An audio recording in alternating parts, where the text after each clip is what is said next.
Welcome, welcome everyone. Today I have Angie Mason of Vinyasa Viking Fitness. And today we're going to be talking about her program and her recent graduation of the Steel Mace 100-hour teacher training and flow coach accelerator. Angie, feel free to give a little introduction. Who are you? Where do you live? What's up with your new studio? So I'm Angie. I'm still getting set up in the new studio. It is Vinyasa Viking Fitness, and I am in Cache, Oklahoma. So a small town in Southwest Oklahoma, and we're putting together yoga, steel mace, kettlebells, and just bridging it all together. So I'm very excited to get started, but we're putting finishing touches this weekend and opening up next week. So Congratulations. That's such a huge step to be able to open this kind of micro studio. And I really do think this is where the industry is headed, is having smaller groups, more impactful transformational programs, and also really ramping up one-on-one. So that's a bit about what we're going to get into today with Angie. So Angie, I have a few questions for you. It's just always helpful to kind of hear from your perspective, kind of where you were at when you first signed up for the 100-hour Steel Mace Vinyasa teacher training. Kind of walk us through, what were you doing? What drew you to it? Oh my goodness. Okay. So when I first got started, I had been previously working at a kickboxing studio in Washington State. When I found the Steel Mace Vinyasa program, it was after I had moved cross country to come down to Oklahoma. And I wasn't quite sure what I was going to do because I knew what I was doing previously. And I was looking at doing online training as an option and how to get connected with people and just what to bring. And I have always appreciated the combination of modalities where it's not just one or the other. So when I saw Steel Mace Vinyasa and I had gotten my 200-hour teacher training done during all the shutdowns and everything, it was like, that was fine, but there wasn't a lot of guidance after that as to what to do. So when Steel Mace was part of that, and I was like, oh, that speaks to my soul as part of the strength training, along with the yoga asana piece. So that was where I was feeling like a little lost. I didn't quite know what I was going to do after this major move and just totally upheaval of life. Like, okay, I'll figure it out, I guess. So the 100-hour training really gave me some direction, gave me my own personal practice, and then a roadmap for like how to get to providing the programs that I wanted to when I wasn't fully clear on it myself. Like, I have an idea, but how do I bring it to fruition? Awesome. Yeah, and a big piece of our teacher training is really allowing our students to not only learn Steel Mace Vinyasa as a method, but to really iterate on it and build their own body of work. So Angie developed a program called Foundations of Flow, which really keys into a client that wants to have chronic health instead of chronic fatigue or chronic stress. Yeah, tell us a bit about your signature program that you designed. What was that like, kind of really getting focused in on one niche client?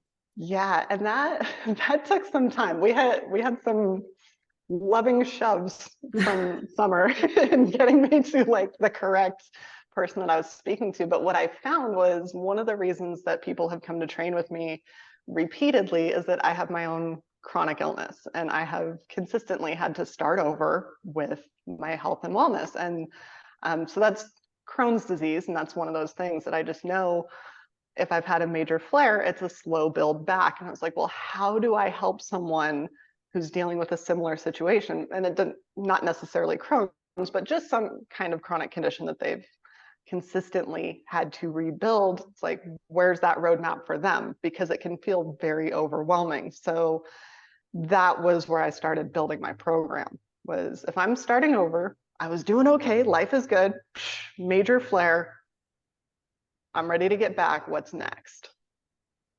I loved that you put, I think it was it chronically fit? Yes, from So like, chronically sick to chronically fit.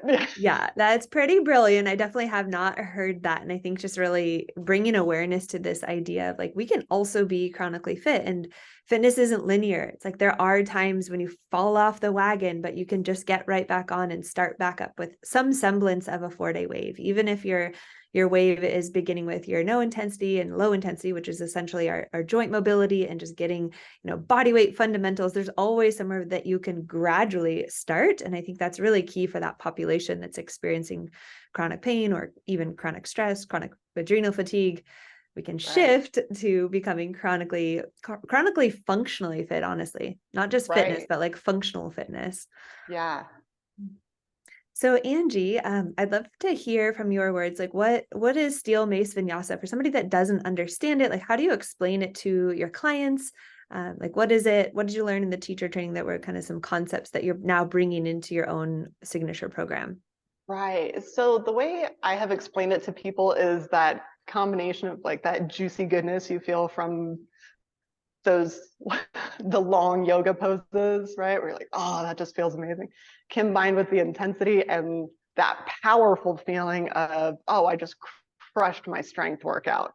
So it's like, if you can bring those two things together, like that's how you do steel mace vinyasa. So that's sort of my intro to it, is we're combining strength and yoga asana, but while wielding a weapon, which is pretty badass, and I do enjoy that. So like, let's enjoy our movement practice, right? Like, you don't have to suffer through being on a treadmill forever. You can find these practices that come together. It's like, oh, I just did so much in this one practice. Awesome. And I'm curious, when you started really getting your own training dialed in, which is a big piece of the 100-hour, because generally yoga teachers and personal trainers, they're always just like doing the class that they're teaching and kind of counting that as their workout. And so for you, what was the shift that you noticed when you really started getting disciplined about your own 4-day wave and your own training? What changed for you? So on my end, it was a necessity on my end, because like I said, just some major life upheaval. I was entirely out of a routine. I would lift weights a little bit on occasion. I'd go for a walk. I'd do the thing, I was keeping moving, but it wasn't with that 4-day wave was so helpful, because that helped me restructure my whole day as well, and really brought that sense of like, oh, okay, well, I know what's next. And which again helped with the program design, because it's like, okay, well, if this is what I need right at this moment, like that's kind of my light bulb for who are my clients going to be looking to on this topic. Like, oh, I've got experience with that, I can help. So for me, it was just that full restructure, kind of needing that compass. And what do you feel like changed in your own body as you really started getting more familiar with the steel mace vinyasa and HIIT protocols that we trained? I mean, I noticed it just from watching your Instagram. I could see some big transitions in your body and in your structure, but I'm curious, what were some big takeaways for you body wise from the physical piece of the practice? Yeah, I think my alignment was much better.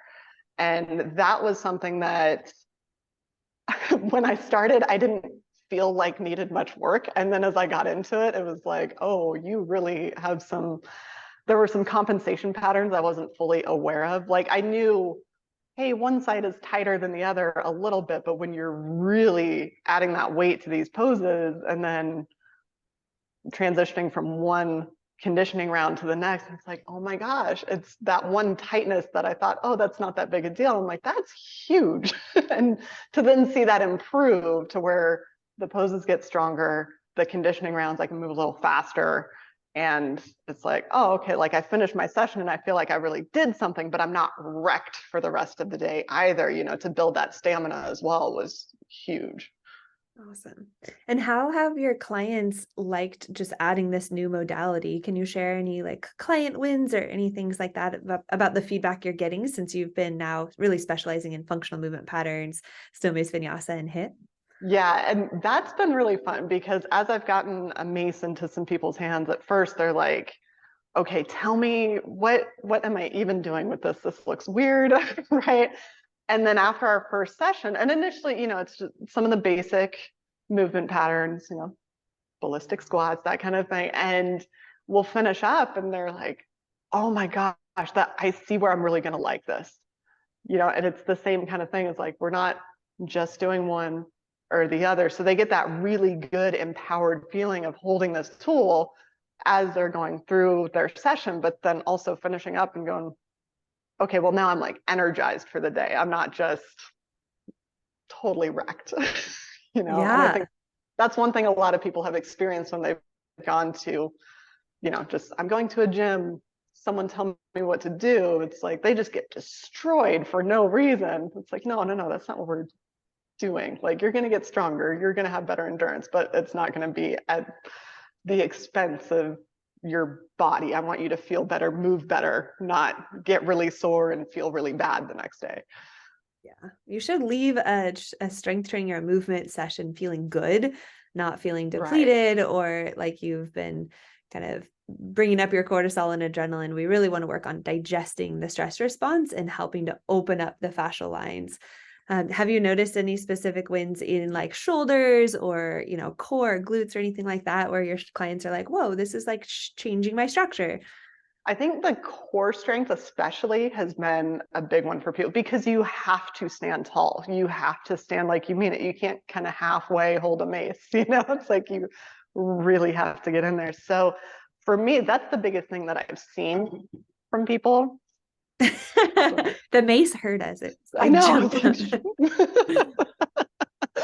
But that's the biggest thing that I've seen, is that improvement in core strength and then the improved posture. So I think it then bleeds up a little bit, where it's like, okay, everything else, it comes up to lockdown, I guess is a good way to put it. Nice. Yeah, I definitely always say like steel mace vinyasa is kind of like shoulder voodoo. People are like, oh, this is how my shoulder is supposed to move, because what we're looking at, for those of you guys new to steel mace vinyasa, we're looking at the natural striking patterns and throwing patterns that humans have, had around for millennia. And this is bringing a loaded tool to those throwing and striking patterns so that we can return back to our most natural posture. So my next question is around kind of your coaching voice and program design. Demystify program design for somebody that's watching, that's maybe curious about like, how is this modality going to help me build my one-on-one clientele? I think a lot of people are kind of curious, what the heck is program design? What does it mean? How is this different? But yeah, tell me your take on program design. Right. And I think one of the biggest takeaways that I had initially was define your goal.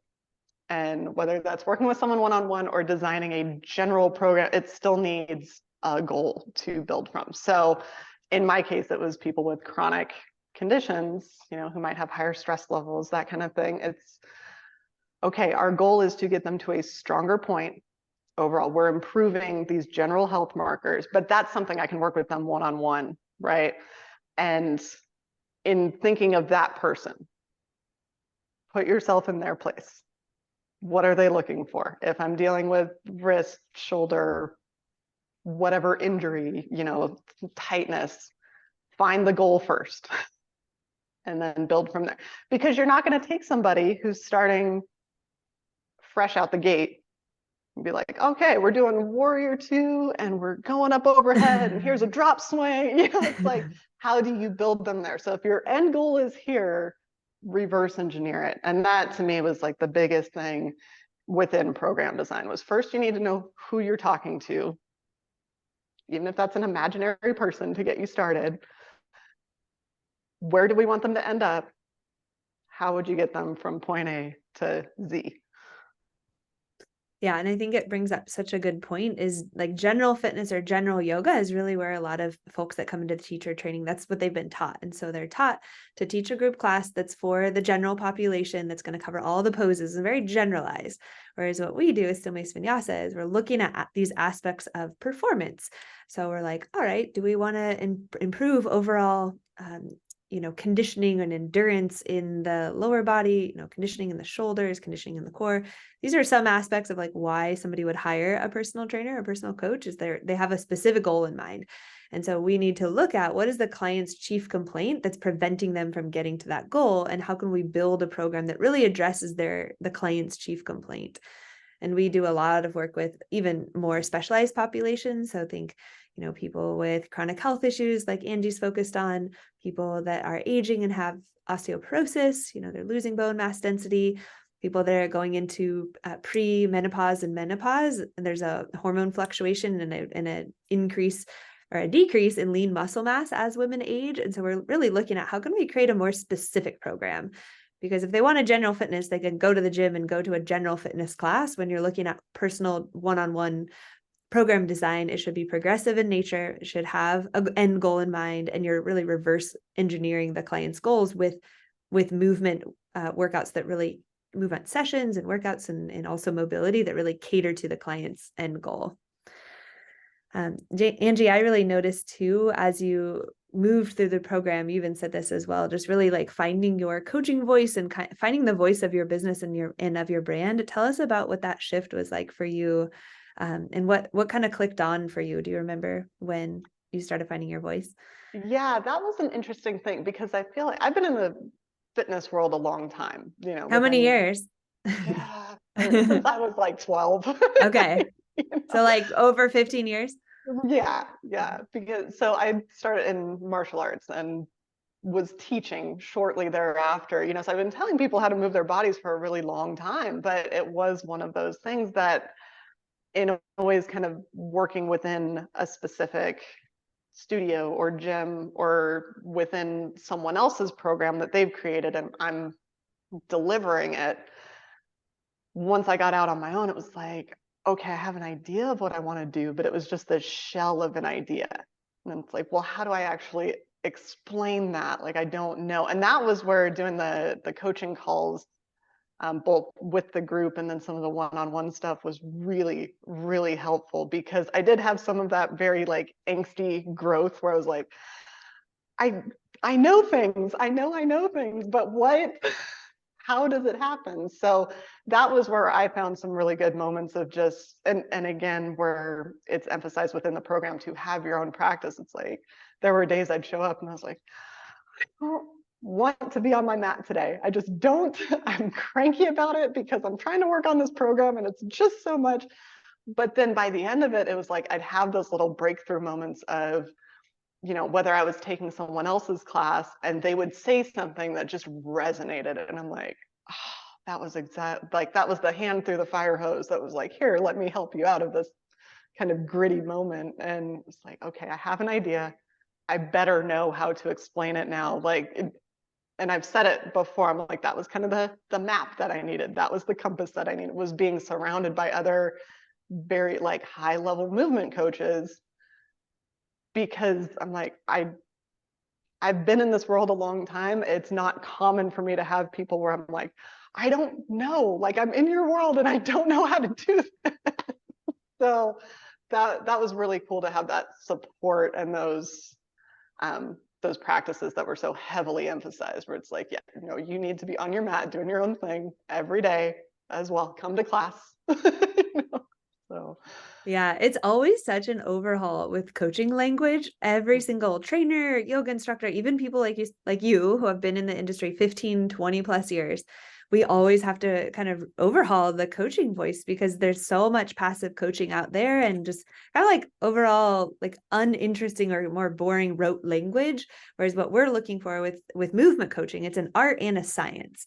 And so we want to be really specific and get in there and coach the person to do a very difficult thing really, really well.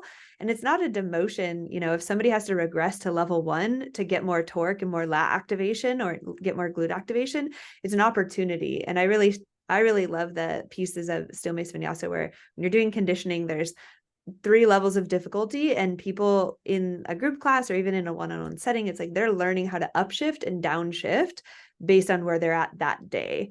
And so I definitely noticed that with you, Angie, just being able to really hone your coaching voice so that it's different than just like fitness instructing. It's now movement coaching and it's more inspiring. It's more broad, if that makes sense. Yeah, no, and that was huge because I feel like that was one thing, previously in any classes or one-on-one sessions that I had, I found I could bring a certain level of personality to kind of what was sometimes a bland topic. You explain how to do a squat so many times, right? But then going through the Steel Mace training, I'm like, not only do I have the explanation, a little bit of extra personality to go with it, but also more purpose behind the movement just by digging into it that way. So that was a really cool thing where it's like, okay, no, we can deeper dive on some of this now too. So that felt really good. Okay, speak with a little more authority as well. Nice. Yeah. Train with a purpose is that's a big tenet of ours, is like, we want to know why we're doing this movement. Like, why am I doing a lateral lunge to leg lift? Why am I doing an uppercut lunge? Like, what does this give me in my like other life where I'm hiking and I'm gardening and I'm picking up my grandkids and picking up groceries? And so I think, yeah, the why is definitely built in with functional movement training, because you're training all degrees of freedom. You're training, I don't have to bore the audience with all the 6 degrees of freedom, but we really like to nerd out with movement coaching. And I'm really glad that you're able to find your voice and keep, building that skill set, because that's really what will set you apart as a movement coach and not just another fitness instructor. And then my other question is around the large battery of exercises that you learned. In the 100-hour, you get access to pretty much all of my coaching manuals. So still Mace Vinyasa Level 1, Level 2, Kinesiolyoga, Pure Mobility, Movement Coaching 101. And there is another one too that I'm blanking on right now, but I'm sure there's some other ones kind of bundled in there. But I'm curious, from your perspective, what was it like learning the large library of Still Mace Vinyasa exercises, and how do you feel that expanded like an increased value in your offering? So initially, I was exhausted by it. I was like, this is so much information. But that, like, month one, I would say, was very, where do I even need to look for what thing? And now, being where I'm at, I'm like, all of this is very useful, and I know exactly what bucket it needs to go in and how it works together. And it's this beautiful thread of information that gets created. And that was something where, and I would say to anyone who's like looking at this you're going to get so much, and it's going to feel like almost too much. And by the time you're at the end, you're like, this is why I needed everything. This is exactly why I needed everything. I have a huge binder of all those manuals. I printed everything off. And I still reference it, and we'll change out different exercises where it's like, okay, I think I've been using this specific closed hip a little too much. Like, where can we shift some things out? And I'm like, oh my gosh, I have this wealth of information to go to, and then a new way to thread these movement patterns together. So that, like I said, initially it was a lot, but now I'm like, this is fantastic. Like, I love having all of this. Yeah. And we want our clients to have somewhere to go. And so the purpose of giving you all that, it's like your first 12-week signature program is like building a foundation, but you literally have like 2 to 5 years worth of coaching material. And that's really what I found keeps your clients coming back, is like they're developing new skills. They're not just getting, strong glutes and core. It's not just focused on the aesthetic, right? It's more focused on the skill building and the complexity within there. And like, can I move well with good coordination and agility and speed? So I think it just becomes really rewarding for the client to be able to expand their movement vocabulary and feel successful while building that functional movement strength and functional fitness, if you will. Awesome. Cool. Well, Angie, you're just crushing it on the interview. So I'd love for you to just spend a little bit of time on your kind of what you're up to. Like, what is the next, few months as we move into the new year? What does it look like for you with your Foundations of Flow program? Like, what kind of traction are you looking for? How can we get involved?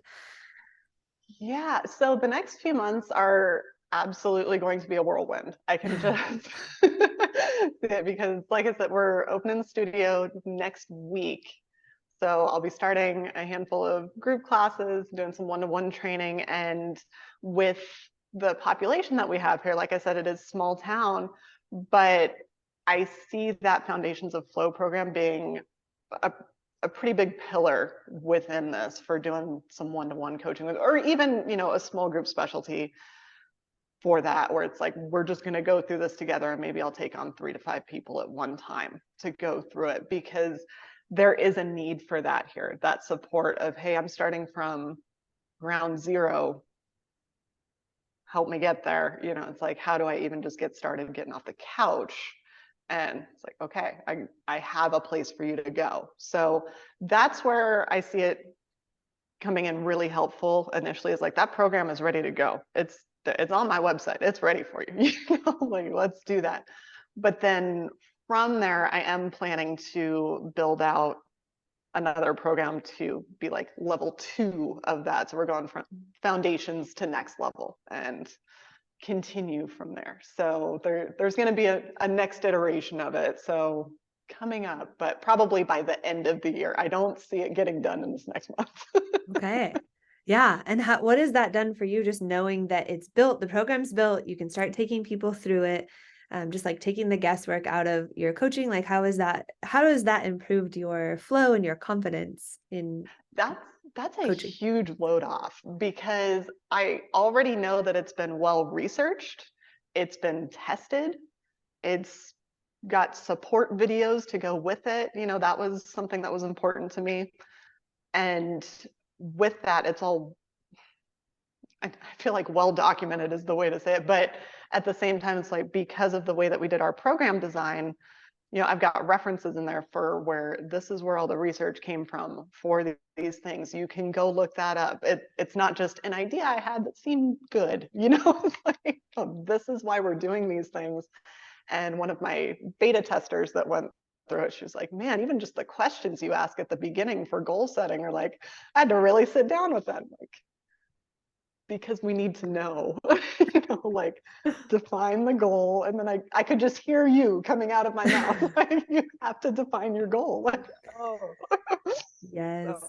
Well, I always say coaching flow is both an art and a science. So the art piece is we get to be creative, we get to reverse engineer a movement practice. And that's like, we're kinesthetic learners as coaches. Like, we want to get in there, move our body, and we can see visually, like, movement. For me, like, when I watch a person move, I go straight into like biomechanics, alignment, like kinesiology. That's just how my brain works. Like, similar to an artist who paints is going to see the world in color.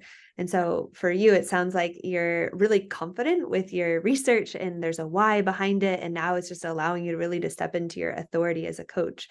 So we got the art and the science piece, which Angie was talking about, is I do require all of my teachers that are developing their 12-week signature program to do their own white paper research. And I think it just really gives you guys the confidence. You're not just like repeating or regurgitating. You're actually getting in there and researching your special population in the white paper research, in various books, understanding the chief complaint and the mechanisms behind it, and then building a holistic movement coaching program that includes aspects of mindset and movement and sometimes even nutrition or other modalities. But it's really looking at like the comprehensive movement coaching program as a whole. And it's not just the exercises, but it's really, like you said, like the journal entries and the prompts and the client's goals, like really unpacking those on a deeper level.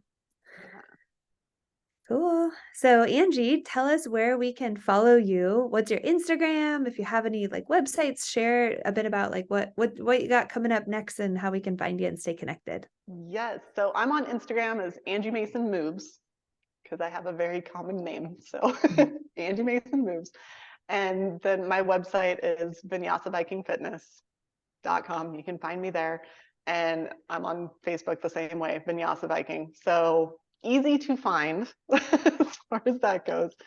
And yeah, it's just developing. It's opening soon. So it's very, very exciting. But I'll be documenting everything on all of those places. So whichever space you're most comfortable with, that's where you can find me. Awesome. Well, thank you so much, Angie. It's been awesome to just kind of hear a little bit behind the scenes about how you've progressed with your program. And I can't wait for you to start building your community in your new space. Congratulations. Thanks so much. And I'll see you guys all soon. Oh, and I will be including in the link all of the links that you need to find Angie, as well as to apply for the 100-hour teacher training as well. Thanks, everyone.